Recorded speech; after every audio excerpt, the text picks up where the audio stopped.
A continuación, Economía en 3D.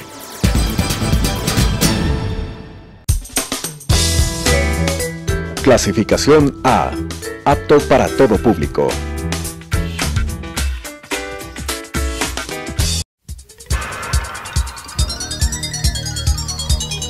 Las opiniones vertidas en este espacio por la producción y dirección del programa son de exclusiva responsabilidad de sus autores y de quienes intervienen en ellos.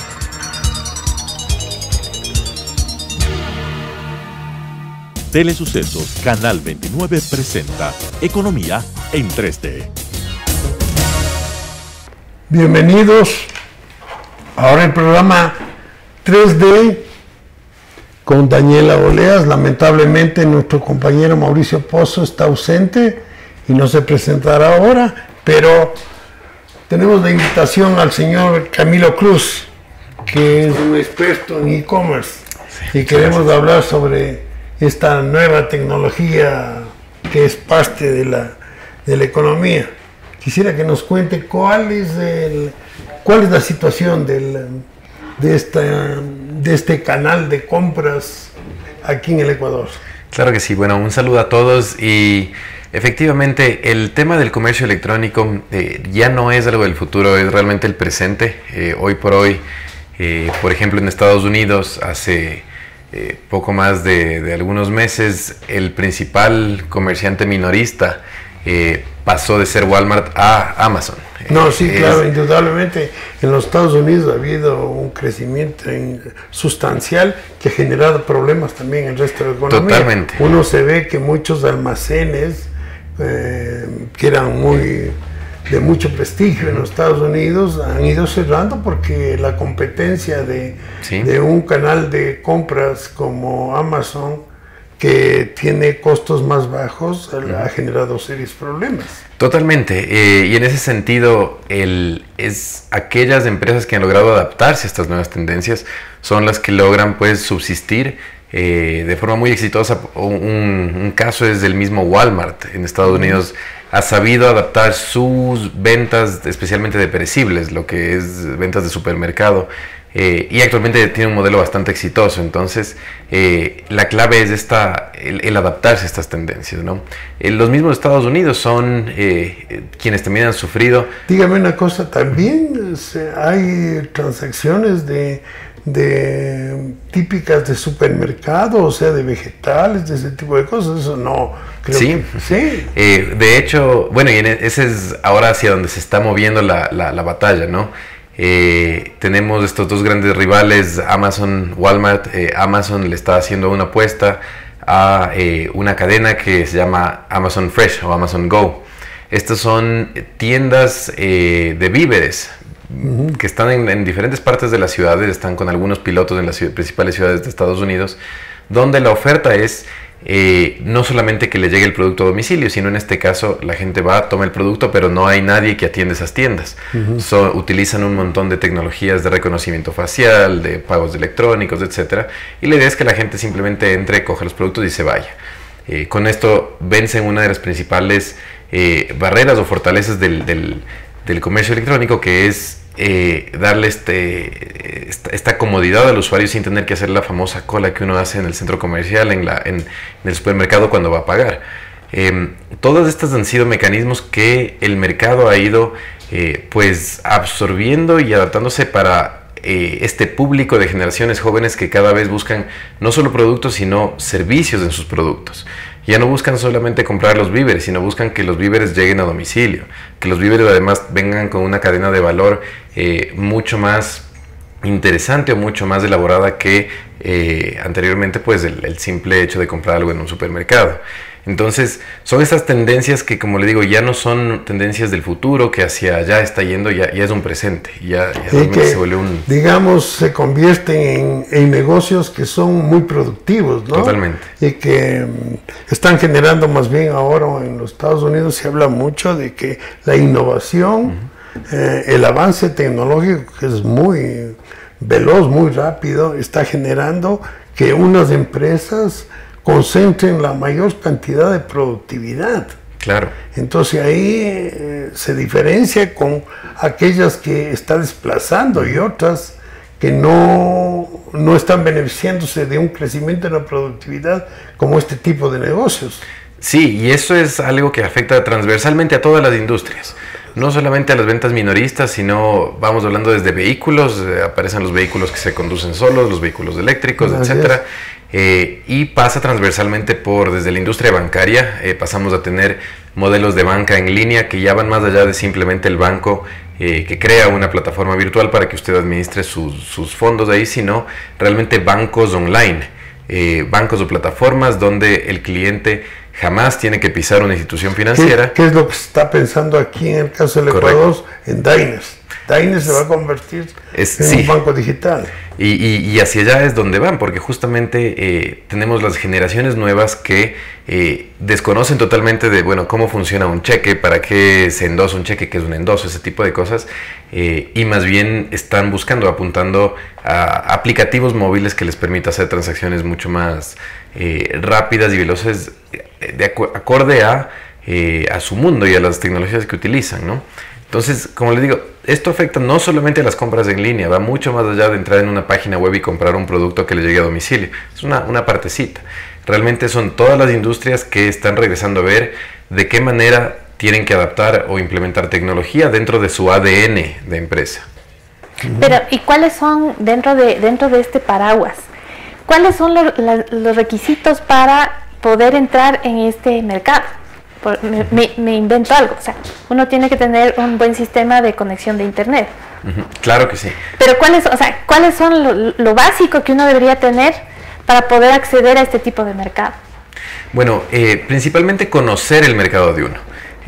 Por decir, una empresa que ya tiene años en el país y que tiene una fortaleza de, no sé, en venta de vehículos, mal haría solo porque en Estados Unidos están vendiendo vehículos en línea donde usted puede personalizar el vehículo, implementar e invertir un montón de dinero aquí en lanzar eso. Entonces lo principal es conocer cuál es el estado del mercado, en este caso el mercado ecuatoriano.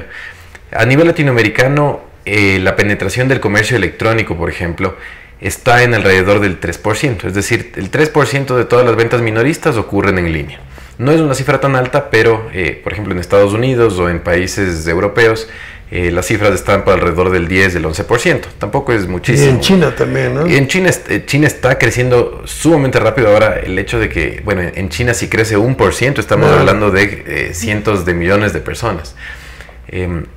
Entonces América Latina está creciendo rápidamente hacia este punto de llegar al 10%, que es, llamémoslo, la madurez en penetración del comercio electrónico, pero hay cifras interesantes dentro de esto. Por ejemplo, según el INEC, más del 50% de las transacciones online que se realizan en el país ocurren en plataformas del exterior. Entonces la gente está comprando en línea, pero lo hace en páginas de afuera. Pero eso significa que necesitas una tarjeta de crédito internacional. Correcto. Necesitas una tarjeta de crédito y ahí viene el primer bloqueo. Internacional. Bueno, actualmente la mayoría de tarjetas son internacionales, pero muchas no tienen la capacidad de procesarse en el exterior. Con las tarjetas de débito es más aún el nivel de bloqueo que existe. La tarjeta de débito de mi banco, yo no puedo ir a Amazon y comprar con mi tarjeta de débito.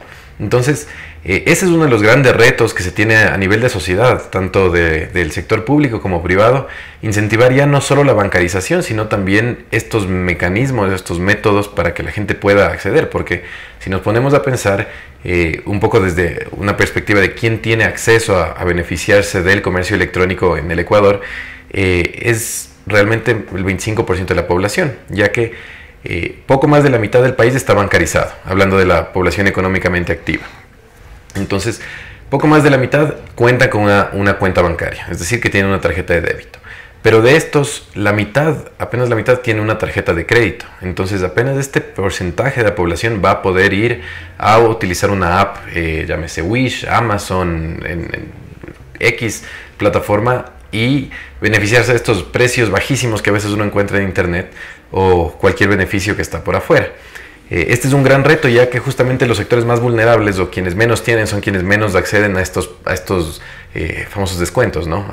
Que al Black Friday, a comprar algo en internet para que les llegue a Miami y le traigan, etc.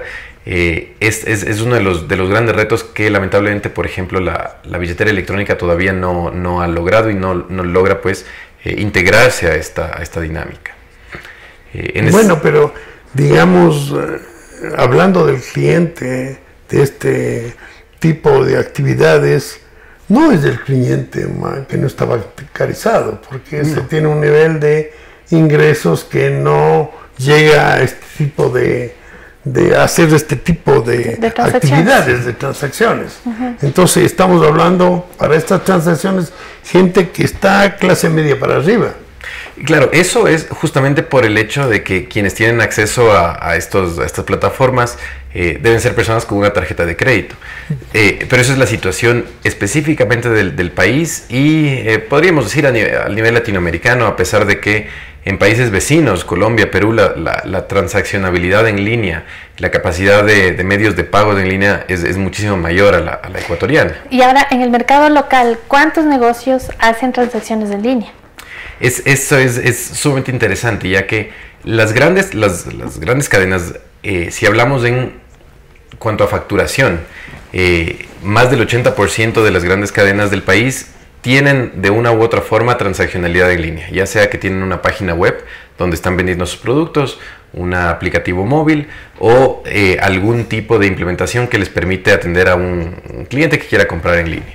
Ahora, en cuanto a la cantidad del universo de establecimientos, es muy poco todavía. Recién estamos llegando a menos de un 10-15% de establecimientos que tienen tanto presencias físicas como canales virtuales, llamemos. Pero ¿y la cultura de utilizar los medios, aunque estén disponibles? Esa es mi pregunta. ¿Por qué? Porque a mí sí me ha pasado que he tratado de hacer compras en línea y no es posible aquí, claro, a nivel local. ¿Por qué? Porque o se cae la página, o porque no funciona, o porque a la final te dicen que te entregan una cosa y no es verdad que te entregan eso. Sí, y en eso es algo que, como les decía hace un momento, tanto el sector privado como la misma sociedad tenemos que ir caminando hacia fortalecer esta cultura del comercio electrónico. Una cultura que va de la mano con no solamente es un tema de la tecnología y el software, sino desde la logística, pasando por la estandarización de direcciones. Entonces, si es que no tenemos direcciones estandarizadas, si es que no se socializa el uso del código postal, por ejemplo, es sumamente difícil que se expanda a nivel nacional el uso de comercio electrónico con entrega de domicilio. Tal vez en Quito, Guayaquil, en centros urbanos tenemos direcciones claras, marcadas, pero inclusive aquí en Quito hay muchos domicilios que utilizan la nomenclatura antigua, otros la nueva. Entonces ese, por ejemplo, es uno de los factores fundamentales, la logística. La operatividad y la logística son fundamentales para el desarrollo del comercio electrónico. Otro es los medios de pago, tanto el bloqueo, por ejemplo, que existe de las tarjetas de débito no es un problema del establecimiento o del cliente, es una decisión de la institución financiera que emite ese dispositivo, esa tarjeta.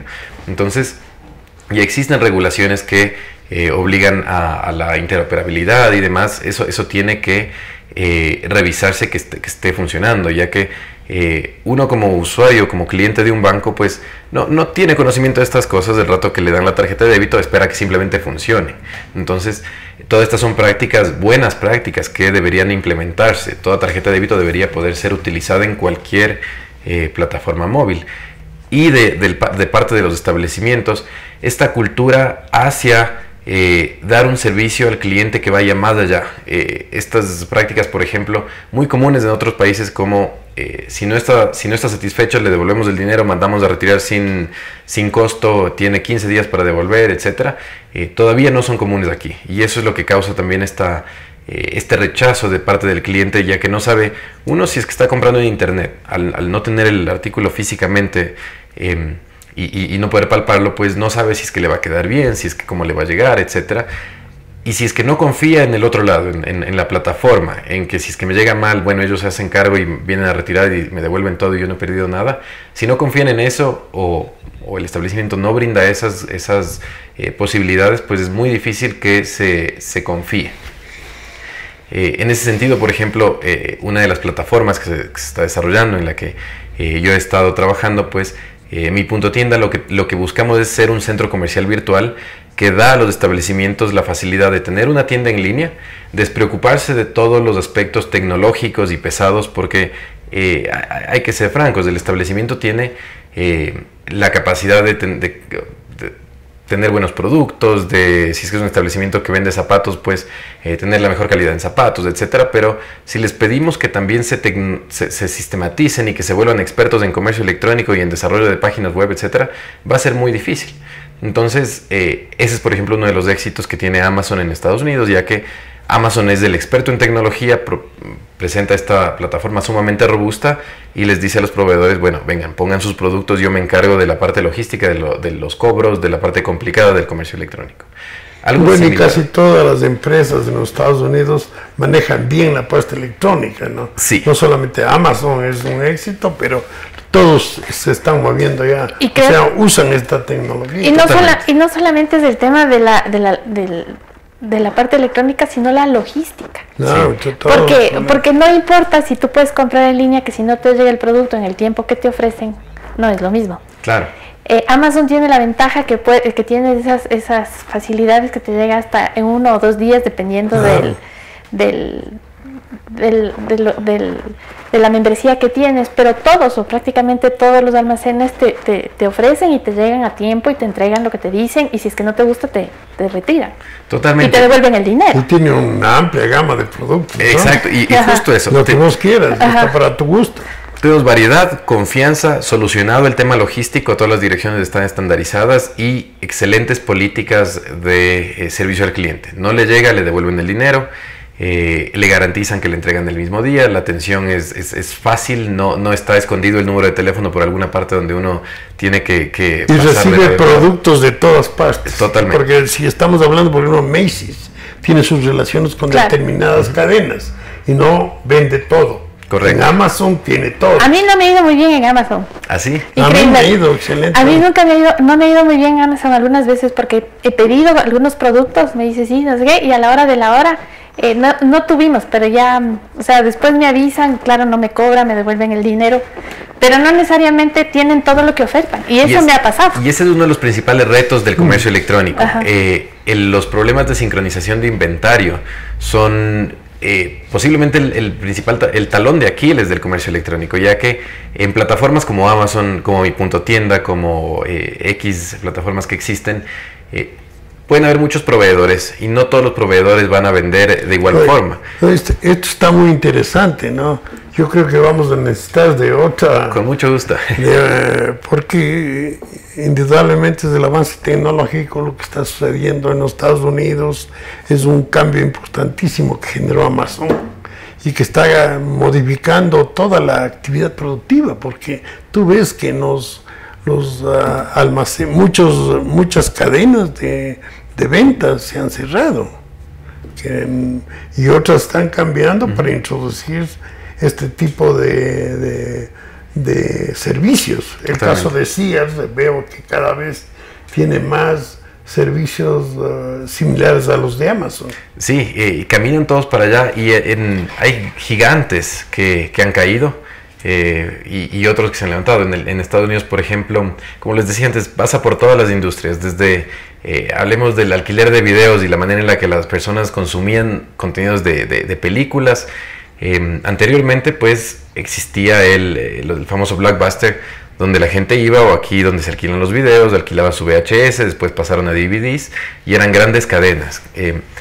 En menos de una década, una empresa como Blockbuster, que tenía años y años de experiencia en el mercado, una empresa valorada en billones de dólares, pues cayó prácticamente a la bancarrota, justamente por no saberse adaptar. Entonces, ¿qué sucedió en menos de 5 años? Esta pequeña empresita que surgió, Netflix, que salió con un modelo disruptivo en su momento, donde la oferta de ellos era: yo te voy a entregar a domicilio DVDs, a cambio de que tú veas las películas. Hagamos una cuestión, quedemos eso para un próximo programa. Perfecto. Porque la televisión necesitamos tiempo. Así que muchísimas gracias, Camilo. No, un gusto. Vamos a seguir con esto. Claro que sí, un gusto. Muchísimas gracias. Enseguida volvemos. Economía en 3D.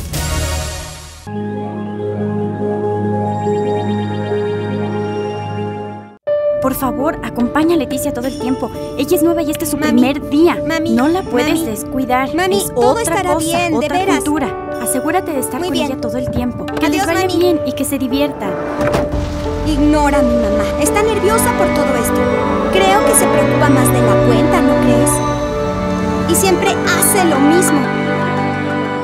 Así que, ¿estás lista para entrar al horripilante Castillo de los Espantos? Y la verdad, en serio, es tan aburrido que no sé cómo se les ocurre que tengamos que venir aquí diario.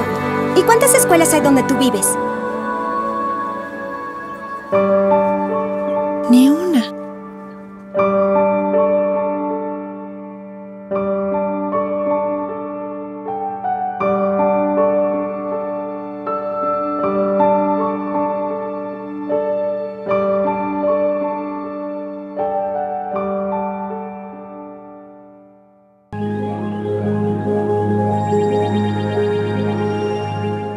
Continuamos Economía en 3D.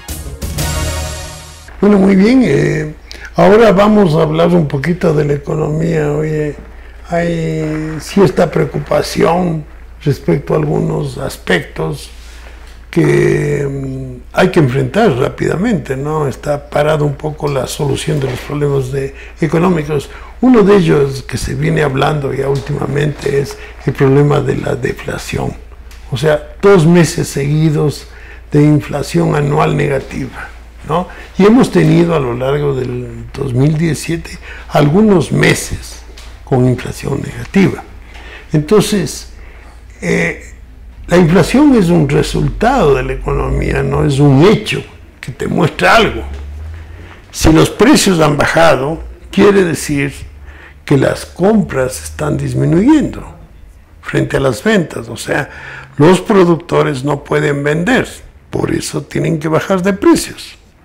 Entonces, es una demostración, el hecho, el resultado de eso, de que las ventas no alcanzan, las compras son insuficientes para el stock que tienen de producción las empresas, es que están produciendo una caída en los precios. En definitiva, lo que estás diciendo es la oferta está mayor que la demanda. Así es. Pero esa diferencia, digamos, la oferta está mayor a la demanda, también lo que refleja es la crisis y cómo la demanda se ha contraído, entre otras cosas, por el incremento del empleo, el desempleo, más que el desempleo, el empleo inadecuado, porque un porcentaje muy alto de la población no está ocupando todas sus capacidades y no está en una situación de empleo adecuada. Sí, pero verás, decimos que hay la demanda no es suficiente. No es suficiente. Entonces, en la producción, ¿qué pasa? Si la demanda no es suficiente, entonces hay acumulación de inventarios primero. De stock. No, de stocks. Pero comienzas a salir del stock, ¿no? Comienzas a salir del stock y eso te frena que vos trates de producir más. O sea, si no tienes demanda, las ventas se te han caído, pues tienes que producir menos para llegar al nivel que te están comprando a ti, ¿no? Y eso significa que los costos asociados para producir eso también tienen que reducir. Claro. ¿Y eso qué significa? Reducción de empleados. Claro, hay empleo, el empleo va disminuyendo. Y una preocupación, mira, en el Ecuador la gente se preocupa mucho del empleo del sector público. Dice, hay que evitar en lo posible que se elimine el empleo del sector público. No se puede mandar a mucha gente a la desocupación. Y esa es una gran preocupación de los medios de comunicación y de todo el país. Pero nadie habla del empleo del sector privado, que como consecuencia de esto que está pasando, el desempleo está aumentando. ¿No es cierto? Y está aumentando porque las empresas no logran cubrir sus costos operativos, ni siquiera. Ya, bueno, entonces verás, tienes que las ventas son menores frente a lo que te demandan a ti de productos. Entonces vos tratas de ir reduciendo la producción para alcanzar los niveles de venta.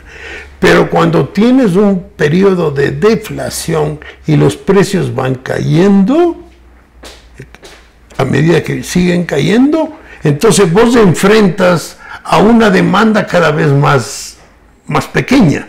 Entonces te ves obligado a reducir la producción cada vez gradualmente en cantidades mayores para poder enfrentar a la demanda que tienes. Eso está generando desempleo, reducción de actividad económica. Y otro problema que tienes es que, ¿por qué se produjo eso?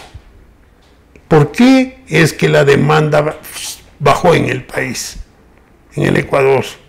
El motivo fundamental de la caída de la demanda es el modelo de crecimiento económico del gobierno, que impulsó a través del gasto público, ¿no? El gasto público, que mucho de ese gasto público se fue en importaciones. Se fue en consumo. Entonces, ha afectado a la liquidez, ¿no? Afecta eso a la liquidez. Y ya no hay en los crecimientos del gasto público. Ya no hay. Ya el gasto público desde hace algún tiempo se ha venido reduciendo. A pesar de que los presupuestos han ido creciendo, la ejecución del gasto es menor porque no hay suficiente disponibilidad de recursos. Y además están ajustando por inversión también, porque no han disminuido el gasto corriente, pero sí el gasto de inversión. Sí.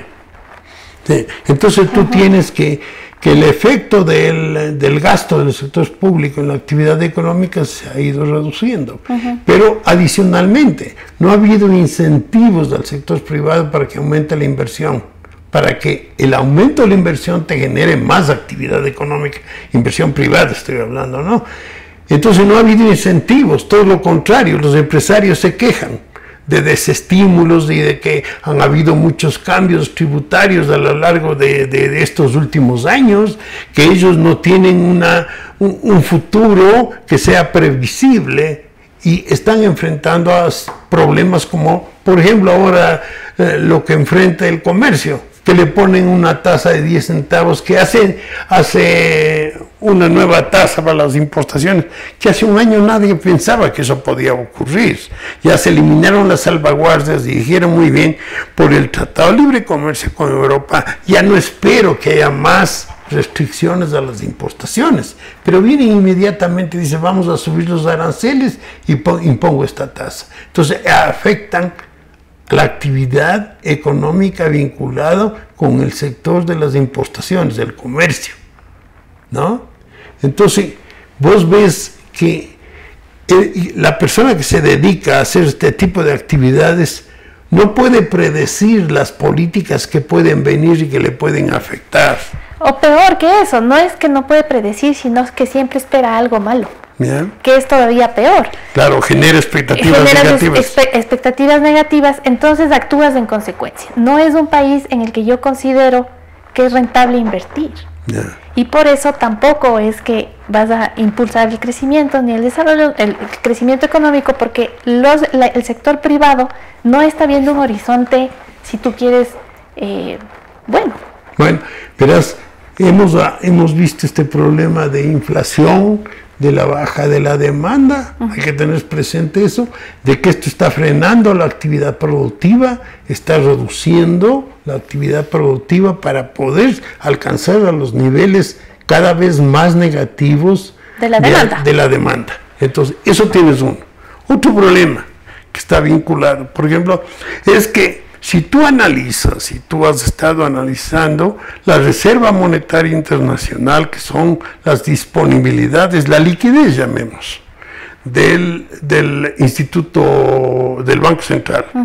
Si tú ves las reservas monetarias y lo haces un análisis a lo largo del tiempo, vas a encontrar que las reservas van disminuyendo y la única forma de crecer es con préstamos externos del gobierno. El gobierno trae un préstamo externo, sube la reserva. Después comienza a caer la reserva. Necesito otro préstamo para incrementarse las reservas. Y las reservas monetarias tienen un efecto muy importante en la liquidez, porque las reservas monetarias son dólares que están en poder del Banco Central. Desde el año 2014 ha venido bajando sistemáticamente, pero en el momento en que está a niveles bajos, hay una emisión de bonos por parte del gobierno. Y claro, si uno va analizando cuándo las temporalidades de la emisión de bonos, uno ve que a medida que baja, se hace la emisión de bonos, hay un incremento.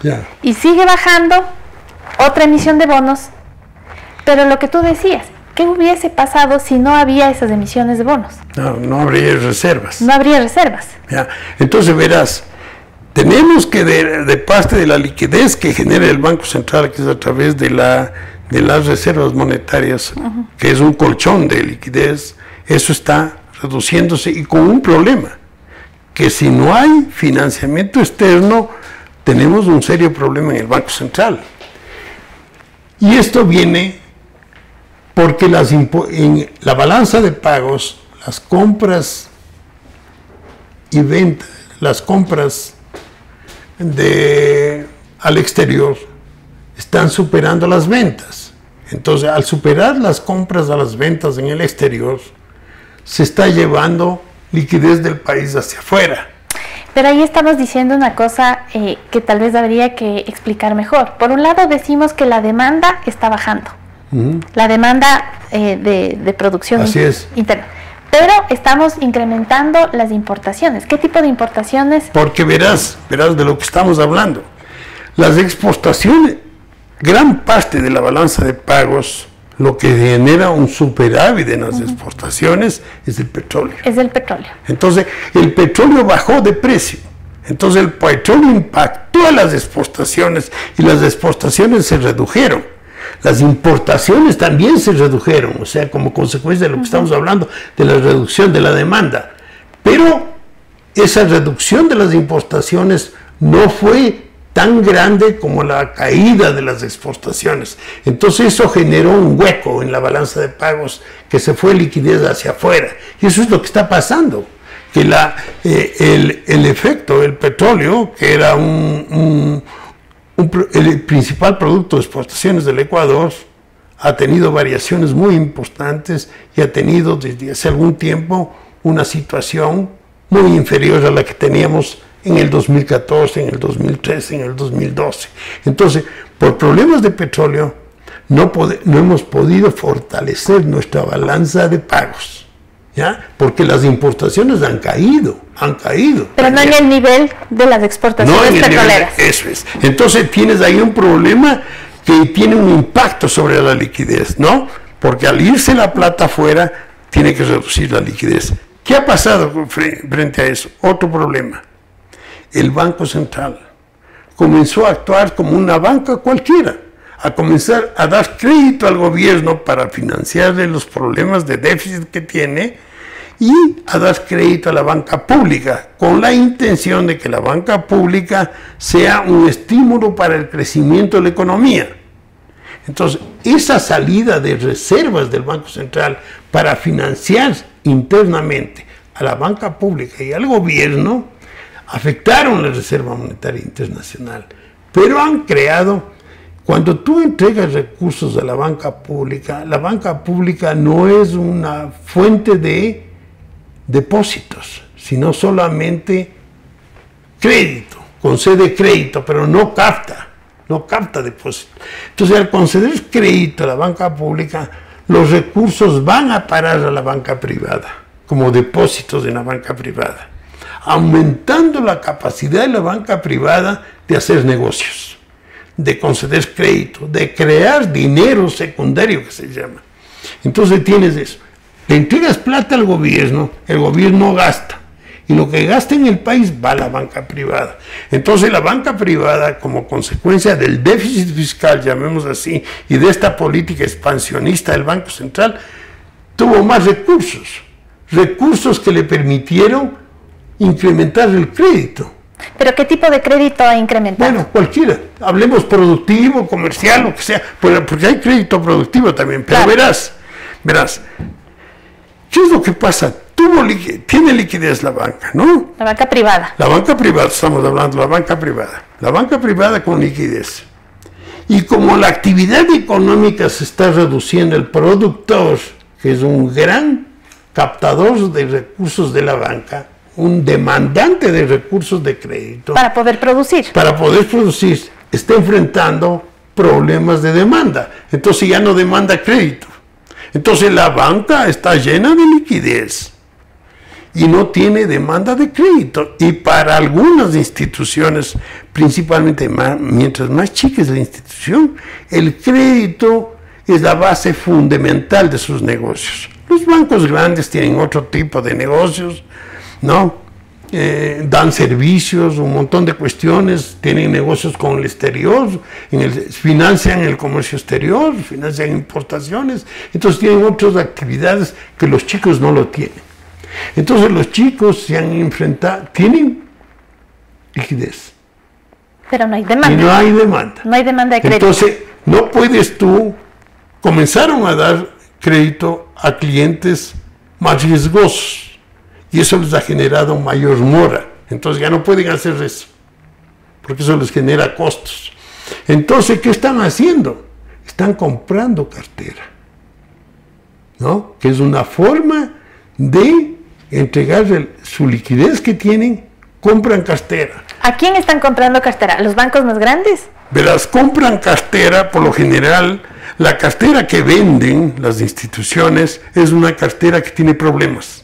Claro, tú no vendes lo mejor que tienes, ¿no? Sino lo que te genera problemas. Vendes cartera a precios inferiores al valor nominal de la cartera. Es decir, si tú tienes un valor por la cartera de 100, le vendes a 60, o sea, con un castigo del 40%. ¿A quién le compras?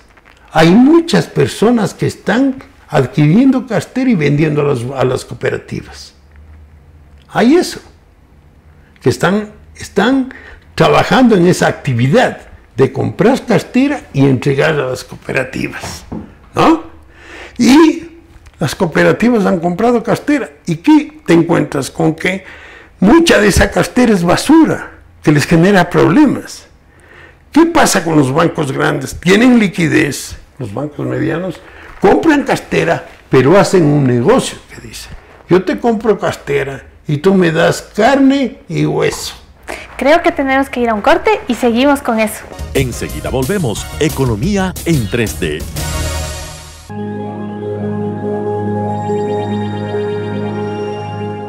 Se estima que más de 1.000 millones de personas están viviendo en extrema pobreza,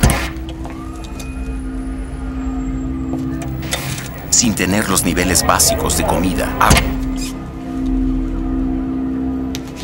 Casi la mitad de la población mundial gana menos de...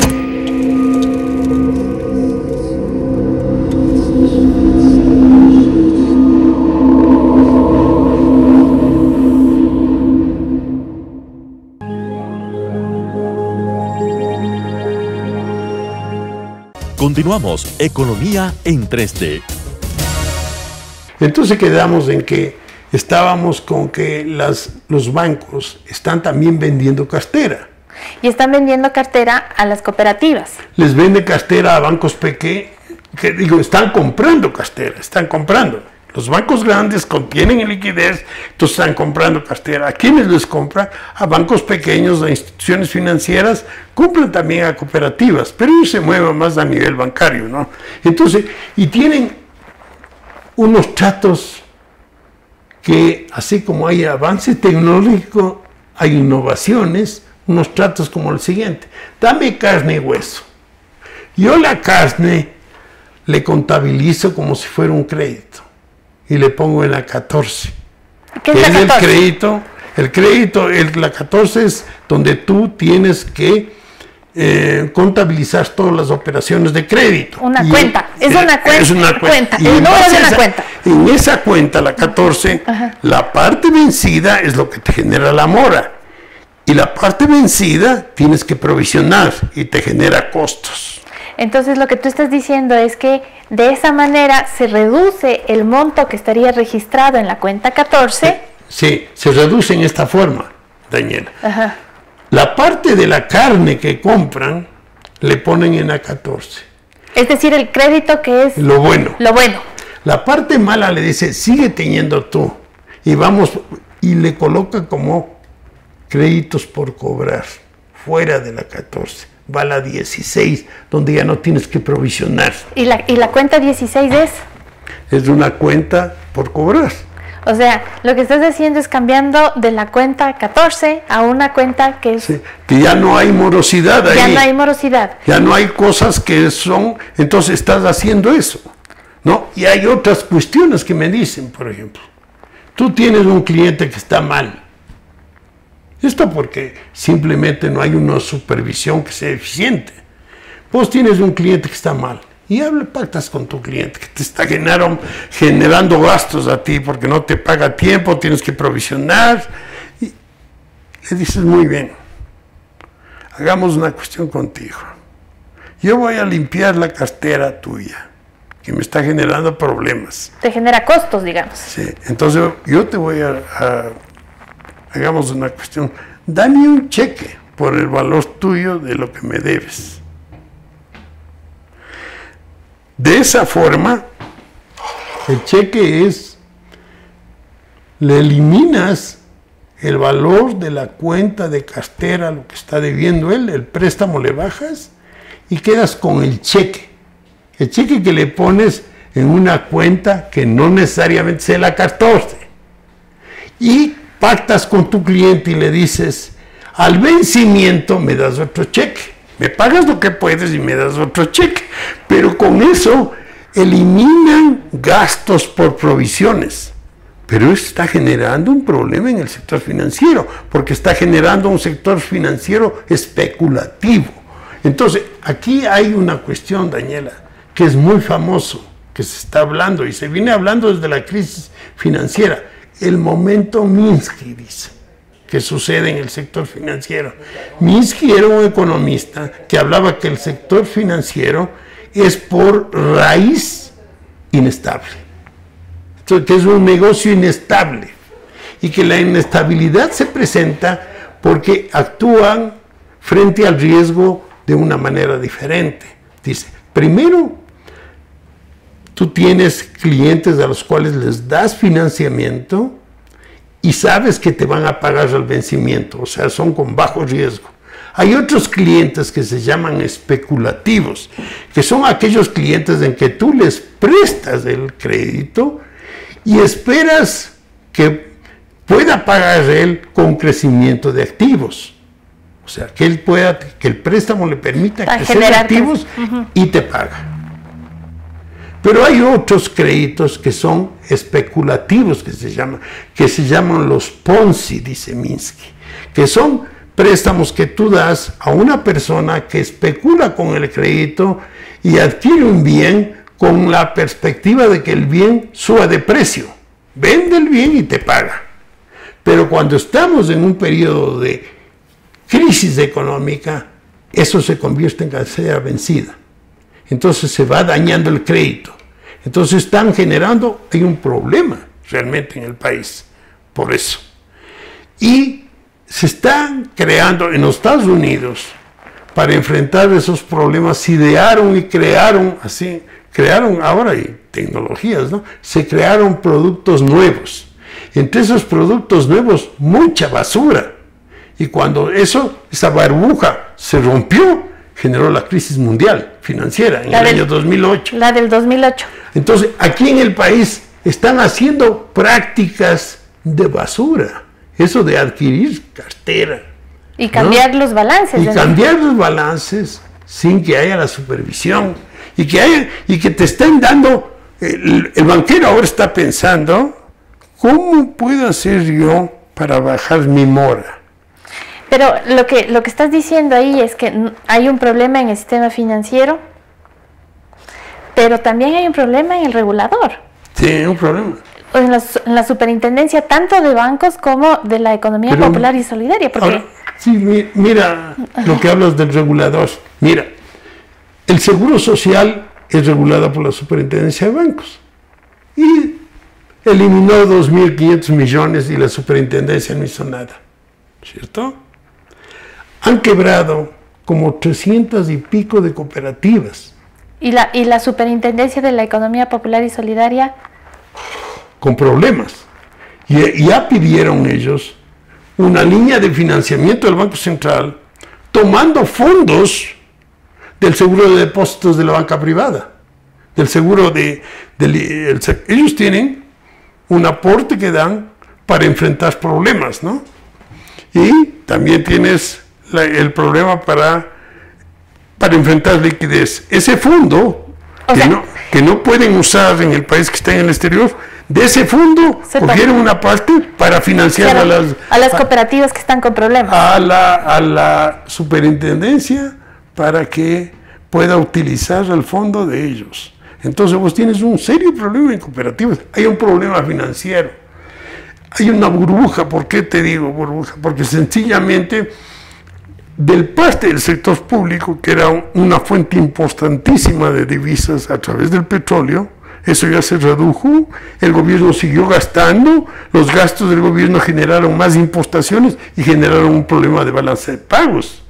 Y no hay una reducción de gastos que te permita a vos resolver el problema de balance de pagos. O sea, en definitiva lo que está pasando también en el país es que tú no ves que haya en realidad un programa para solucionar todos estos problemas. Sí.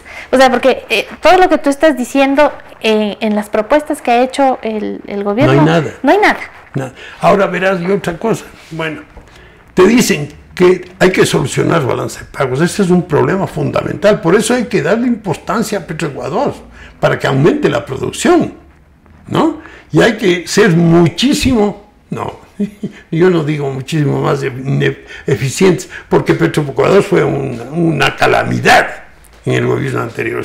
Entonces, lo que se requiere es que Petroecuador participe muchísimo más en actividad económica que genere exportaciones. Esa es una mina importante de recursos que tenemos para enfrentar la crisis. Entonces Petroecuador debe ser mimado por el gobierno para que genere recursos. Y Petroecuador tiene que manejarse eficientemente. Se habla de que hay esos convenios con China, con Tailandia, que se hicieron, los precios no representan al precio real y que el país está perdiendo. Eso tiene que ajustar Petroecuador, a actuar eficientemente para mejorar las posibilidades potenciales que tiene de apoyar al país, ¿no es cierto? Y la otra es incrementar la producción petrolera, que necesitaba inversión para poder incrementar el número de la inversión. Pero verás otra cuestión.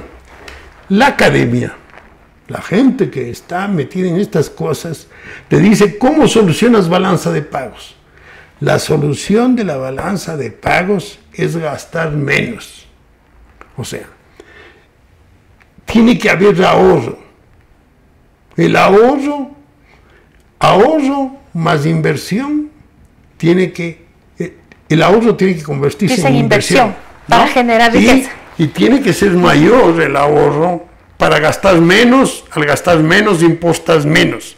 Pero el gasto menos debe ser del gobierno y del sector privado. Entonces el gobierno necesariamente tiene que reducir el gasto, porque está generando un problema de balanza de pagos. Y está generando un problema al empleo privado, porque nos preocupamos mucho del empleo público, pero de que él genera el 80% del empleo en el país, no nos preocupamos. Nadie dice, se ha reducido el empleo y pobre la gente del sector privado que está yendo a la desocupación. Solo nos preocupamos del empleo del sector público. Entonces, bajando el gasto el gobierno va a tener un impacto importante en balanza de pagos. Podemos tener un superávit en balanza de pagos. Y tiene que también hacer que el gasto del sector privado se reduzca para el problema de balanza de pagos. Reduciéndose el gasto del sector privado a corto plazo, resuelves el problema de balanza de pagos y tienes que adoptar una política de incentivo a la producción privada. Pero no incentivos reduciendo los impuestos, sino dándoles garantías. Tienes que generar a la inversión extranjera, darle garantías como los tratados bilaterales de inversión. Tienes que volver a eso para garantizar al inversionista que viene del exterior. Le tienes garantizado para que pueda venir al Ecuador y darle un tiempo que no pague impuestos, porque lo necesitamos es que te trae divisas y te trae producción y te trae empleo adecuado y bueno, con buenos salarios. Eso necesitamos, ¿no? y también incentivar a la producción privada para que la producción privada también sea incrementa la actividad económica, y el gobierno tiene que reducirse, tiene que irse reduciendo. En definitiva, lo que propones es una reducción de la actividad desde el sector público y que eso se traslade al sector privado, es decir, que se incremente la producción privada. Pero de todo lo que estamos viendo ahora, ¿tú sientes que esa es la visión a lo que estamos apostando como país? Otra cosa que yo considero, verás, tiene que reducir gastos, pero el gobierno tiene que enfrentar pagos de deuda. Y para pagar la deuda, ¿sabes qué debe hacer? Por ejemplo, yo soy de la idea de que sube el IVA. Pero que sube el IVA no para gastar, sino para pagar deudas en el exterior. O sea, se hace un aumento del IVA del 12 al 14, todos los recursos esos no pueden. Bueno, estamos diciendo que el gasto tiene que reducirse. Adicional a eso, tiene que pagar obligaciones al exterior para mejorar nuestra situación futura de balanza de pagos. Entonces, eso tenemos que hacer, es importante. Entonces, y otra cosa, ¿cómo incentivas tú al sector privado?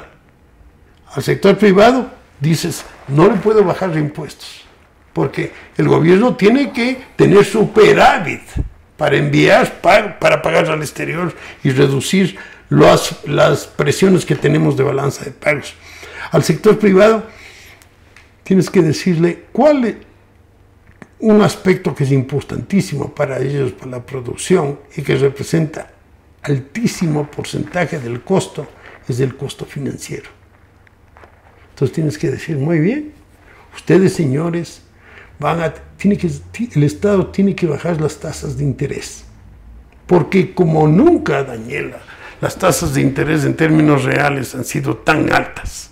Nunca en la historia del Ecuador hemos tenido una tasa de interés real tan alta. Imagínate, el Ecuador es el país de América con menor inflación. Así es. No, con menor inflación negativa. Y tenemos una tasa de interés de las más altas en América. Entonces, la tasa de interés real, descontada la inflación, es altísima. Es altísima. Entonces, antes se quejaban los bancos y decían, nuestra tasa de interés es inferior a la inflación, y esa era la queja. Ahora hay una tasa de interés superior a la inflación. Entonces, tú tienes que bajar la tasa de interés. Al bajar la tasa de interés, ¿qué pasa? Los bancos van a conceder crédito con mayor seguridad, ¿no? Van a tratar de mejorar su solvencia, porque sus recursos tienen que cuidarlos, y cuando tienes una tasa de interés más baja, la eficiencia que debes tener es mayor. Entonces van a tener que adoptar prácticas para conceder crédito que les permita tener una mora bien baja. Pero eso también implica que el sector privado accede a recursos menos caros.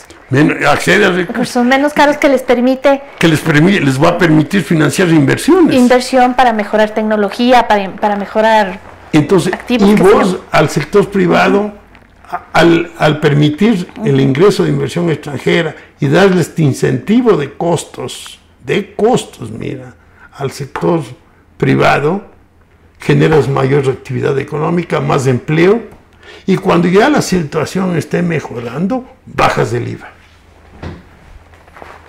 Entonces, para mí esas son las medidas, pero lamentablemente están yéndose a otro lado. No tienen, para corregir la balanza de pagos, es un error poner trabas a las importaciones. Lo que tú tienes que hacer es gastar menos. Entonces, políticas que permitan gastar menos. Una de esas, de reducir el déficit fiscal. Esa es una forma sana de solucionar los problemas de balanza de pagos y hacer que la gente gaste menos. La verdad es que tú, cuando escuchas a los asambleístas que hablan sobre el tema del presupuesto y el déficit fiscal, ellos te dicen es que la mayoría de los recursos están destinados para el pago de salarios en el sector de educación, de salud, Fuerzas Armadas y Policía. Pero ellos dicen que es más del 80%, que el 80% estaría explicado por eso. La verdad es que no es tan así y tampoco hay un análisis de cómo se podría hacer un ahorro sustancial del gasto público. Sí. No se está hablando de pero eso. Pero verás, hay un gordo como es el gasto público. Puede hacer muy pocas cosas sin afectar la economía, puedes reducir el gasto. Eso es indudable. Aquellos que te dicen que es inflexible el gasto, como estos que te señalan que es inflexible el gasto, no es cierto, no. Que demuestren realmente. Si vos ves las cifras, hay un montón de gastos que se han hecho, que son desperdicio. Y hemos visto la corrupción y el desperdicio, un desperdicio financiando elefantes y cosas increíbles que se han ido financiando. Entonces, al cortar eso, ya tienes un ahorro importantísimo, Y el gobierno tiene que pensar que tiene que reducir el gasto, no como dicen muchos, gradualmente. El gasto tiene que reducirse. Mientras más estés preocupado de la balanza de pagos y creas que la balanza de pagos es el principal problema que tiene el Ecuador, tú tienes que reducir el gasto al machote. Eso es lo que yo considero que es conveniente. No hacer una reducción gradual, sino una reducción un poco más drástica, digamos. O sea, si vos reduces ahora drásticamente, tienes un panorama mejor a más corto plazo. Si lo haces gradual, el problema vas a seguir teniendo. Y yo creo, sinceramente, que si el presidente Moreno no actúa eficientemente, mirando esto que te estoy hablando, el bien común, que es lo que yo te estoy señalando con estas políticas, si no lo hace así, va a tener problemas políticos gravísimos. Entonces ahí el problema económico va a impactar sobre la política, como el problema económico impactó en los últimos años del presidente Correa. Yo creo que el presidente Correa no ganaba las elecciones por el problema económico. Entonces, si el presidente, que ahora tiene un apoyo sustancial, el presidente que ha resuelto problemas políticos, que está resolviendo muy hábilmente, si él no resuelve a corto plazo problemas económicos, cuando yo hablo a corto plazo, en un año va a tener serios problemas. Tenemos que despedirnos. ¿Ya? Muchas gracias por estar con nosotros hoy. Las opiniones vertidas en este espacio por la producción y dirección del programa son de exclusiva responsabilidad de sus autores y de quienes intervienen en ellos.